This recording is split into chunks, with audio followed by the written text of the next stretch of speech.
ও ভাই এদিকে আসো। আমি সোমেন বিশ্বাস। সোমেন বিশ্বাস, আচ্ছা এই বাড়িটা কবে কমপ্লিট করেছো? কে কে এই বাড়িটা কি সরকারি? সরকার থেকে পেয়েছেন? আচ্ছা আচ্ছা, ইনকাম সোর্স কি আছে, মানে বাড়িতে কামাই করে কে?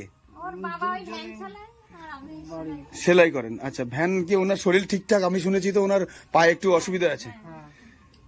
আচ্ছা, আর ভাই কোন অবধি পড়াশোনা করেছো? আমি 12 ক্লাস। 12 ক্লাস? না না ঠিক আছে, কোনো ব্যাপার না। 12 ক্লাস? তা তুমি এখন পড়ছো না?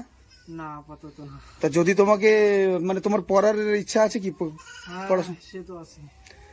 বাহ ভালো। তা যদি কেউ পড়ায় তোমাকে, তুমি পড়তে চাও?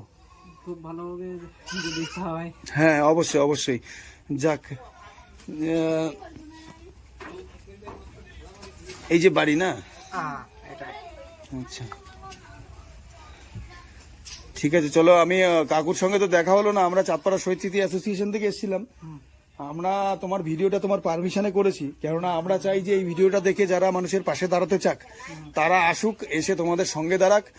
আর তোমার পড়াশোনার ফাঁকে ফাঁকে যদি কোনো একটা কাজ করা যায়, মানে কোনো কারুর যদি সেরকম কাজ জানাশোনা থেকে থাকে যে একটু পড়াশোনার সময় ছেড়ে দেবে, একটু পড়া থাকলে টিউশনের সময় ছেড়ে দেবে, তারপরে একটু কাজ করলো, তারপরে এই টাইপের যদি কোনো কাজ হয়, মানে তোমার পড়াশোনা যাতে ব্যাঘাত না ঘটে, আর তাছাড়া দু পয়সা তোমার হয় সেরকম। তোমার তুমি উচ্চ মাধ্যমিক পাস তো না?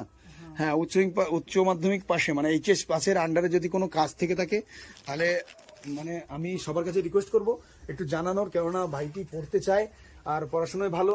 আজকে পরিস্থিতির চাপে হয়তো পড়তে পারছে না।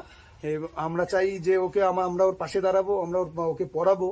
আর যদিও আপনারা যদি কেউ চান যে ভাইটিকে সাহায্য করতে, মানে যেহেতু কাজ দিয়ে ওর ইচ্ছা হচ্ছে যে ও যাতে নিজের পায়ে কিছু করতে চায়, নিজের পায়ে কিছু করুক।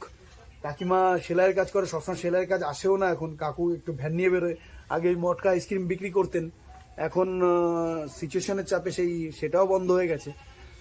তাই জন্য আমি সবাইকে রিকোয়েস্ট করবো একটু করতে। ঠিক আছে কাকিমা, আমরা দেখে গেলাম, আমরা আসবো। আর ভাই তোমার পড়াশোনার ব্যাপারে আমরা কথা বলছি এনজিওতে, ঠিক আছে? অবশ্যই আমরা দেখবো, ঠিক আছে? ভালো থাকবে, আমরা আসবো খুব তাড়াতাড়ি, ঠিক আছে? ঠিক।